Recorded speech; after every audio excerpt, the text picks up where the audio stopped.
Governor, speaking of transparency with taxpayer money, what is your reaction to a state employee under investigation for allegedly falsifying insurance claims and stealing state funds? Well, as you know, I feel very strongly that any state employee that rips off taxpayers should be prosecuted.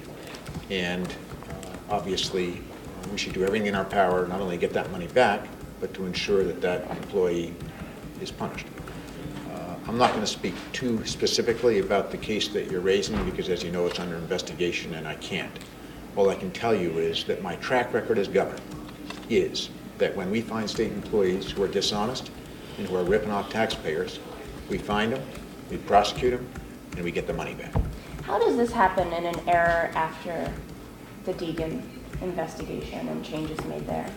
You know, we're always looking at ways to improve accountability in state government. But I think it's fair to say that when you have an organization as large as ours, and this is true whether you're in the public sector or private sector, you know, you don't always find ways to catch every evil intent. And most of our state employees are incredibly honest, hardworking folks. But like any organization, there are exceptions to the rule. We've put in place an awful lot of safeguards that help us catch folks, and want to make the point that that happened in this case. So obviously we're doing our very best, and I think we've made some progress there. The auditor did mention that those safeguards are in place, and in this case, employees weren't following those. And so what does the state do if employees aren't going to follow those safeguards that are in place? Well, I mean, the first thing we ask all of our managers to do is follow the safeguards, and most of them do. I think maybe the Secretary of Administration can talk a little bit, without talking too much about this case, about giving you an answer that might be helpful. Well, I actually would like to address that particular one, and I think it might be good to ask the auditor again. There was a kind of a impression that maybe the Treasurer's Office had not followed procedure, which I don't believe is accurate. I think the Treasurer's Office did follow their procedure. You know, when you have your computer and you're on the internet, you continually get upgrades to the security kind of software that's there. And it's the same thing with security and internal controls. It's never done. There are always people looking for new ways to get through the system. So we have a strong set of internal controls. We do an assessment by department every year. It's done in April. It was done last April. It's going out now. And when we learn that there are weaknesses, we need to improve them. If we find somebody's not following the agreed upon procedures, we deal with that as well. So I think we are doing very well. But as the governor mentioned, you know, actually for an employer of roughly 7,500 people, there is no private sector business that has as many financial transactions as the state does. Think of all of the benefit programs to Agency of Human Services. Think of the Department of Motor Vehicles. Think of the Tax Department. Think of the Treasurer's Office in retirement. Think of us paying our bills. I mean, we have a very diverse and highly financially related set of services that we have to deal with. And we take the security and protection of the taxpayer dollars very, very strongly. As the governor mentioned, the vast majority of our employees are doing the right thing. And you know, we're always looking to strengthen the protections. But I just did want to clarify that I don't believe the Treasurer's Office did not. I believe they did follow procedure. And yet it only takes a few of these cases to shake public confidence, as in we saw in the Deegan case and now with this investigation. Well, I mean, I guess I would ask us to look at the record, and I'm not sure I share your view. The Vermonters that I have spoken with about the Deegan case say, hey, way to go. You know, you had someone that wasn't being honest, that was trying to rip off taxpayer dollars, you found him, you prosecuted him, and you got him to pay the money back, and they were punished. So, you know, I think we're doing our job. Obviously, it's a huge disappointment to us when one of our employees is dishonest, rips off taxpayers. But we've got a pretty good track record of hunting them down, catching them, getting them to pay the money back, and that's what we do. Have you been briefed on the investigation? Yes. Do you have any sort of timetable on when it We're might be going to do the most thorough, fair, objective investigation that we can, and as soon as we have the facts, we'll let you know. Governor, a few weeks ago, your administration rejected a public records request from State Representative Cynthia Browning regarding financing for Green Mountain Care. How does that fit in with the objective of transparency? There's a difference between politics and transparency. Let's be candid about this. And, you know, in this particular case, it was a legislator asking us for something we don't have yet. The difference between transparency is about showing what you have, not showing what you don't have. You don't have any notes that you was requesting? Well, I never said we were going to be transparent about every note we take. I said we're going to be transparent about everything in government that we are doing. And it's hard to be transparent about things that you're not ready to do because you haven't figured it out.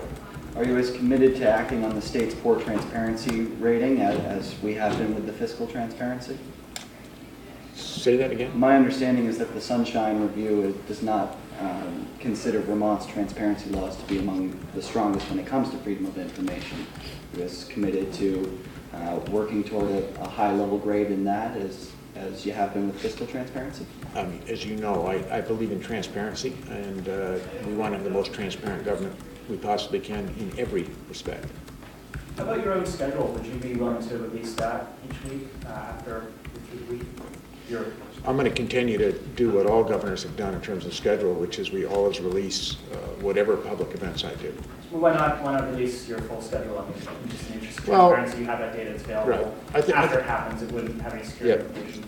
I think governors have joined me, every single governor of Vermont, in understanding that we have a job to do in terms of ensuring the public has transparency and knows what we're doing, but we also have a job to do that often involves meetings and other engagements that are critical to doing the job, and that would be compromised in terms of doing the work of the taxpayers if, you know, every second I had a meeting, it was public. How would it be compromised? Because a lot of folks wouldn't want to meet with me. Like what kind of folks would Well, want I to mean, know? I'm not going to go into speculating. I'm just telling you that the reason we do the schedule that we do, and every governor in the country does it this way, is that we want to be transparent about everything that we possibly can be, but we don't want to compromise our ability to do our job. How about just meeting with lobbyists? I mean, that would be an interesting piece of information, data to be able to sort through on the website. Is that something you'd be willing to do? Well, why don't you make up a list of all the imaginative thoughts you have, and we'll review them one by one through that. Okay, great. Cool. Governor, why not release the healthcare finance mock-ups that Michael Costa has brought to the Business Healthcare Finance Council? We're going to release the healthcare financing package as soon as we have something to release. And, you know, the way that as we all know, this is an extraordinarily complex and important piece of legislation to get right. And we're going to get it right. In the process of getting it right, we're going to try to consult with as many wise people as we can. And as soon as we think we have it right, we're going to reveal it to everybody that can help us make it even better. Governor, the House was preparing to vote on the prevailing wage bill before we came in here for this press conference. What's your take on that legislation and the shift to the federal wage standards? I support it. I think the House has done good work, and I hope it passes, and I hope it gets to my desk. Some of the opponents say it'll raise the cost to the state in the capital bill by $2 to $3.5 million or so, which is obviously on the taxpayers' backs. That doesn't concern you that it might? Well, first of all, you know, if we believe that it really is going to have an adverse financial impact on Vermont taxpayers, obviously we wouldn't be doing it. We believe that paying people a fair wage when they work on our projects is important. And as you know, most other states work with a prevailing wage on state projects, and we believe we should too. And do you think this will help Vermont contractors earn bids on state projects over out-of-state? We hope so. I mean, our hope is that this is going to help create jobs and economic opportunity for contractors that got whacked really hard during the recession. So we're doing this to create jobs, not to stop jobs. Governor, shifting back to the embezzlement investigation for a moment, is it your understanding that this was a one-time incident, or is the state looking at this could have been an ongoing issue? You know, I'm not going to speak about this case because I can't. I don't want to impair the investigation, but I will speak generically to your question, which is when we find that there's wrongdoing by an employee or suspected wrongdoing by an employee, we look at every possible encounter that we can from going as far back as we can to make sure that we have a full picture, and that's what we're trying to get here. This person was the only auditor doing these kinds of things, or claims adjuster, I'm sorry. Do you think there needs to be more oversight in that office? This person was the sole person doing property damage claims. I'm going to let the secretary talk about what actually, how that's managed. Yeah, actually, there was a second person entering the invoice into the vision system, our financial accounting system. It's not much of a review because, like, it is a very small office, as you mentioned. And this is a challenge we have across state government, is that we have a number of functions that are very thinly staffed. And we are always in need of trying to look to make sure that we're building in the checks and balances there. In this case, there were two sets of eyes, but you know, I, as the governor said, I really can't get any further into it without starting to get into the investigation, which is ongoing. Should perhaps I was told that the threshold for a manager to sign off on a payout is $15,000. Should that be lowered? Should a manager have to sign off on every payout? That is under consideration. You know, we are obviously have taken steps already to make sure that while this investigation is going on, that we are triply vigilant, just to make sure that as we consider what to do, that, you know, we really are beefing up our capacity as much as we can. I think it's fair to say that there's two things we do. The first is to have the most effective investigation that we possibly can. And then the second thing, once we figure out what the facts are, and we did this in the Deegan case, is figure out what can we learn about this in terms of procedures and internal checks and balances to assure that it doesn't happen again. So, Governor, a moment ago, or to minimize the likelihood that it will happen again. A moment ago on the Green Mountain Healthcare financing claim, you said you would reveal it to everybody who can help us make it better. You made a similar remark a couple of weeks ago, and I'm wondering, when you do reveal it, won't it go to everybody, including just staunch opponents to the plan? Sure, and my point is we're all in this together. And, you know, let's talk, what are we really talking about here? We got two problems. One is the way that we pay for health care, the money that we're spending on health care is not sustainable. That if we continue to spend the money that we've been spending on health care at the rate that we've been spending it, you know, the system's going to fall apart because there isn't enough money to feed it. And, you know, I was down in Bennington earlier this week talking with the folks down there who are trying to deliver health care, and all of a sudden they've got the hospital in North Adams that's gone bankrupt, closed its doors last week because they're in a healthcare system that's not sustainable. So, you know, these are frightening developments. The second piece we have is the way we pay for health care. Forget first how we figure out how to pay less for better outcomes. That's the first piece. But the second piece is the way we pay for it is not very fair under the current system. And we say to folks, hey, we've got these healthcare premiums. Folks who can afford it or who are good enough to pay will pay. And folks who can't afford it or refuse to pay won't pay, but that's okay because the people who are good will pay for those who don't.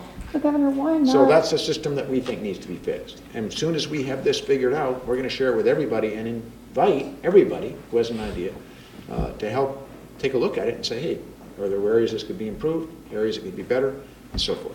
Governor, a few years ago, there was the Blue Ribbon Tax Commission, and they had this very open process. The commission got together 5-6 times a year. They put everything on the table. Reporters attended. They basically talked about all the different possibilities for improving the tax system. And I just wonder, wouldn't that be a way of selling your plan along the way? You know, I'm trying to being more open yeah, and just letting people know what the different options are? I get the question, and my job as governor is to be effective and to get things done. And this is incredibly important to get right. And if you look at that Blue Ribbon Commission's example, with all their good work, almost none of it has become law. So my job is to put together a plan that will work, and we're just not there yet. Your party doesn't seem, from the House, doesn't seem to agree with your timetable for a higher minimum wage. Well, what is it that the House, that you know that the House doesn't understand? You know, I'm going to be very careful about commenting on either the House or the Senate's proposal until we all get together in this room, as happens in the last few hours of the session, and hammer out a bill that makes sense. As you know, I feel very strongly that our proposal is right for Vermont. It's right for Vermont because it gets folks who are underpaid a wage increase, and these are, working Vermonters who are struggling right now and who have been left behind by the economic recovery that we're enjoying. And as you know, I'm not shy about stating that we've got the 4th lowest unemployment rate in America, that we're growing faster than most of the states around us, that we got the lowest unemployment rate this side of the Mississippi, and that we're seeing some recovery. That's good news, that we've added almost 11,000 new jobs. But too many Vermonters aren't feeling the largesse of that recovery. So I think we found the balance between raising the minimum wage on folks that really need a raise and doing it in a way that's not going to displace jobs. Now, the House and the Senate are likely to have different ideas. We'll come together here in the end, and I just want to get a minimum wage bill that makes sense. And I think we've got a sensible plan. Will that meeting be open to the public when you hammer it out last hour? I think you know the answer to your question. Governor, What do is you the answer? No, what is the answer to the question? I mean, if I that's think where you the know. action actually happens, is that going to be transparent? You know the answer to your question, Paul. Those meetings are private meetings that are held in here with legislators to try hammer out compromise, and then you hear all the details. Governor, do you support a tax on e-cigarettes? And also, before you get going, so I can get this question in, do you support the Senate toxics bill? Let me start with the second question. I feel strongly, I wish that the federal government was passing along toxics, because there can't be too many Americans or Vermonters that want toxics that are digested into the body or that we have exposure to, and we all know make us sick. So in light of the fact that the feds haven't acted, I am encouraged that both the House and the Senate have done some work to get a Vermont toxics bill that moves us forward. Obviously, the devil's in the details, and we're going to continue to support the bill to get it right for Vermont. So what is right? What model would you go with? Well, Washington I'm not State, going to. California? Yeah, I'm not going to get too into that. When the bill gets to my desk, or when it gets to conference committee, we'll be involved in hammering out a bill that we think is sensible. On the e-cigarettes, my own view on the e-cigarettes is that we should be cautious about taxing a product that we think might be getting some folks off of tobacco. So, I'm willing to listen, but my own non-scientific research has found folks who are able to finally get off of tobacco products because they're using e-cigarettes. And I think the verdict's still out on it. How would you respond then to the American Heart Association, American Lung Association, who say, no, this is simply supplementary, it's not actually causing anyone to kick the habit? All I can tell you is anecdotally, I've spoken to folks who don't feel that way. So, we just got to, this is a new product, relatively new product. I'm not sure that the first thing we should do is tax it out of existence. Governor, Even though have it you, comes in flavors that appeal to children, like strawberry? So does candy. have you met with any lobbyists for the tobacco industry on this subject? No, Can you not that picture, I can recall. Will you get back to us on that? Turns out that's not correct. I have not met with any lobbyists in Vermont on this subject. We did have an education presentation on e-cigarettes at some meeting I was at about how they're made, what's in them, who sells them. But I haven't met with any lobbyists on this tax question in Vermont. And it's something you're at, what was that event that you're describing? What's that? What was the event that you're describing? I can't remember if it was NGA or DGA, but it was one of the meetings I was at with the governors. And those were tobacco lobbyists who were presenting the educational? I'll get back to you on who it was. I just don't remember it that well. It was in the last couple of years, and I'll find out. But it's the only education I've got about who's making them, what they do, what's in them, and the rest. Have you talked to any lobbyists about the toxics bill or anything in the bill that might be of concern? Not to my memory, no. Governor, care to clarify your role in the 2005-2007 debates over cost of living adjustments and the minimum wage? I know there's been Sure. a lot of mischaracterization there. Yeah, I mean, in fairness, I was a little surprised to see a headline that suggested that this governor had broken an arrangement that was made in 2005 on the minimum wage. I wasn't in elected office in 2005. I wasn't governor. I wasn't in the legislature. And frankly, I was a private citizen in Putney, Vermont. Not many people were asking my opinion on anything, let alone minimum wage. So just to be clear, if there was some arrangement made in 2005, I wasn't a part of it. But I think we all know in this building that legislatures and governors are only bound by the work they do in that session or that biennium and future bienniums after elections. Obviously, the legislature and the governor might take a different action. 2007, were you involved in those discussions? Were you involved in any of the discussions as a private citizen? No, I was not. Can you picture signing the GMO bill that's headed to the Senate floor? I can picture signing the GMO bill. I support it. I think Vermonters should know what's in their food. But again, as you know, there are different studies in the House, between the House and the Senate version, and we'll work them out. What, if we are labeling products that have genetically modified organisms in them, as a consumer, as a eater of products, what does that tell you? Would it change what you eat? You know, I don't think that government is saying we should change what we eat. I think what government is saying is there's real concern by consumers about what's in our food. And the more information that we can give consumers about what is in it, the better informed consumers we have, and frankly, the more secure they feel about the food that they're eating. Okay, you stop at a store for lunch. There's a bag of something that says, it now says this contains genetically modified foods. Does that make you not buy it?